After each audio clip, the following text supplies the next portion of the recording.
नमस्कार, सबको मेरा प्रणाम। मुझे बेहद खुशी है कि ये आज वेस्ट टू एनर्जी प्लांट, कूड़े से बिजली बनाने वाला प्लांट और खाद बनाने वाला प्लांट शुरू हो रहा है।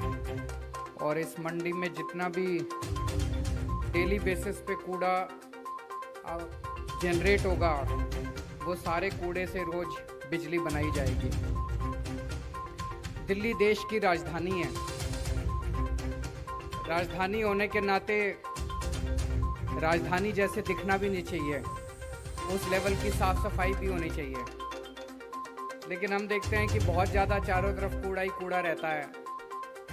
कूड़े के 3 बड़े बड़े पहाड़ बन गए दिल्ली के अंदर। ये जो आज प्लांट चालू हो रहा है, इसी किस्म के ढेर सारे प्लांट्स पूरी दिल्ली में लगने की ज़रूरत है। ये छोटा सा प्लांट है, 15 टन कूड़ा कुछ भी नहीं होता।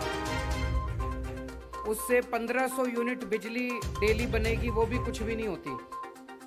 छोटा सा प्लांट है, लेकिन ऐसे छोटे छोटे सैकड़ों प्लांट पूरी दिल्ली के अंदर लगने की जरूरत है।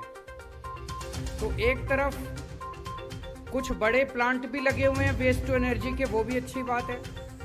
और दूसरी तरफ बहुत सारे छोटे छोटे प्लांट पूरी दिल्ली के अंदर लगेंगे, तो हम फिर ऐसी सिचुएशन में पहुंच सकते हैं कि दिल्ली का सारा कूड़ा, चाहे वो मंडी से निकले, चाहे घरों से निकले, चाहे दुकान से निकले, चाहे फैक्ट्रियों से निकले, सारा कूड़ा जो है वो फिर इन पहाड़ों पे नहीं जाना चाहिए। कूड़े के पहाड़ों पे एक भी दाना कूड़ा पहाड़ों पे नहीं जाना चाहिए। वो सारे के सारा कूड़ा डेली खत्म हो जाना चाहिए। या तो खाद बन जाए, या उससे बिजली बन जाए, या वो फिर ईंटा भट्ठे में चला जाए।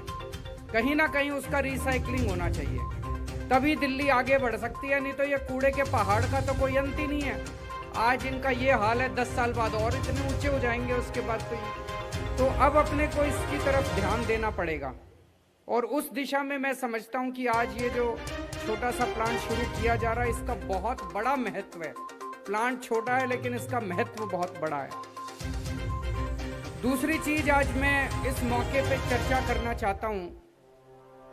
अभी अपने नगर निगम के कुछ डॉक्टर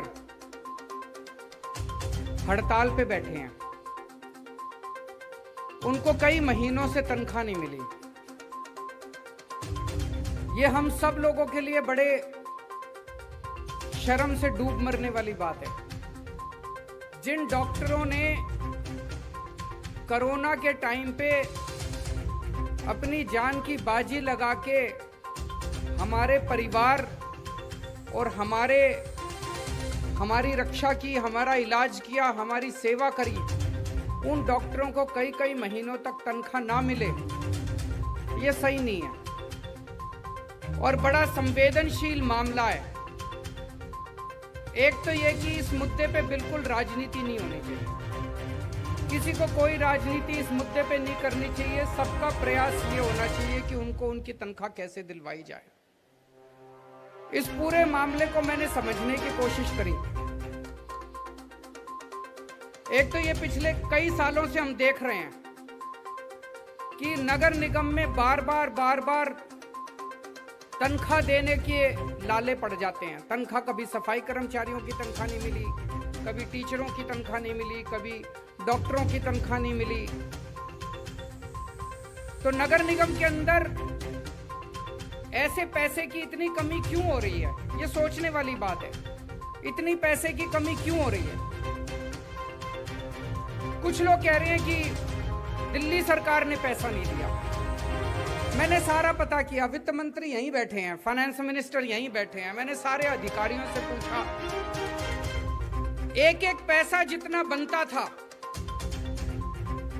संविधान के अंदर, कानून के अंदर साफ साफ लिखा है। भाई टैक्स तो आप लोग देते हो, आपका पैसा है, मेरा पैसा तो है नहीं, मनीष जी का पैसा तो है नहीं। संविधान में लिखा है भाई इतने पैसे आएंगे, ऐसे ऐसे बटेंगे। जितना पैसा संविधान में लिखा है उसे 10 रुपए फालतू दिया अभी तक हमने। 2013 में, 2014 में, हमारी सरकार तो 2015 में आई थी, 2013 में कांग्रेस की सरकार थी, 2014 में राष्ट्रपति शासन था, बीजेपी की सरकार थी, उन दिनों में जितने पैसे देते थे नगर निगमों को, हम लोगों ने उससे दुगने तिगुने पैसे देने शुरू कर दिए नगर निगमों को। तो वो पैसे कहां गए? 2013, 2014 के बाद नई भर्तियां तो हुई नहीं एमसीडी के अंदर, कोई कर्मचारियों की तनख्वाह भी नहीं बढ़ी दुगनी तिगुनी। तो अगर हमने पैसे दुगने तिगुने देने चालू कर दिए तो नगर निगम में पैसे जा कहां रहे हैं? सफाई कर्मचारियों की तनख्वाह क्यों नहीं मिल पा रही? डॉक्टरों की तनख्वाह क्यों नहीं मिल पा रही? टीचरों की तनख्वाह क्यों नहीं मिल पा रही? सोचने वाली बात है। तो दिल्ली सरकार का जितना पैसा बनता था उतना एक एक पैसा दे दिया उल्टे।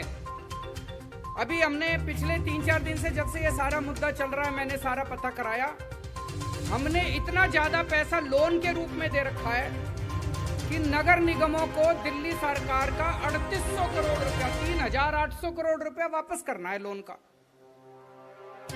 हमने पैसा नहीं देना, नगर निगमों को 3800 करोड़ रुपया वापस करना है हमारा। जल बोर्ड पानी देता है नगर निगम को, 3000 करोड़ रुपया जल बोर्ड का बिल बकाया पड़ा है, जल बोर्ड को वापस करना है नगर निगमों ने। तो हमने तो अपना पैसा उल्टे ले नहीं रखा, उनके पास पड़ा है। फिर मैंने पता कराया तो केंद्र सरकार पूरे देश में जितने नगर निगम हैं उनको ग्रांट देती है। पूरे देश में जितने नगर निगम हैं उनको ग्रांट देती है केंद्र सरकार 485 रुपए प्रति व्यक्ति के हिसाब से। उस नगर निगम में जितने लोग रहते हैं 485 रुपए प्रति व्यक्ति के हिसाब से। पूरे देश में सारे नगर निगमों को केंद्र सरकार ग्रांट दे रही है। पिछले कुछ सालों से दिल्ली के तीनों नगर निगमों को ग्रांट नहीं मिल रही केंद्र सरकार। पूरे देश में सारे नगर निगमों को ग्रांट मिलती है, दिल्ली को छोड़। दिल्ली में 2.25 करोड़ जनसंख्या है, 485 रुपए प्रति व्यक्ति के हिसाब से लगभग 1100-1200 करोड़ रुपए प्रति वर्ष बनते हैं। 10 साल के बन गए 12,000 करोड़ रुपए। 12,000 करोड़ रुपए केंद्र सरकार ने देने हैं नगर निगम के। केंद्र सरकार को देने चाहिए। अगर केंद्र सरकार पैसे नहीं देगी तो नगर निगम कैसे चलेंगे? पूरे देश के अंदर नगर निगमों को पैसा देती है केंद्र सरकार, दिल्ली नगर निगम को नहीं देती। ये तो गलत बात है। दूसरी चीज में थोड़ी सी, नगर निगम में चाहे किसी भी पार्टी की सरकार को हो, है तो अपने भाई, अपने ही लोग हैं, उनसे हाथ जोड़ के विनती करना चाहूंगा, थोड़ा सा सही से चला लो नगर निगम। ऐसे इतना मिसमैनेजमेंट, इतना भ्रष्टाचार जो नगर निगम में हो रहा है, ऐसे तो काम नहीं चल सकता। मैं आपको एक उदाहरण देता हूं।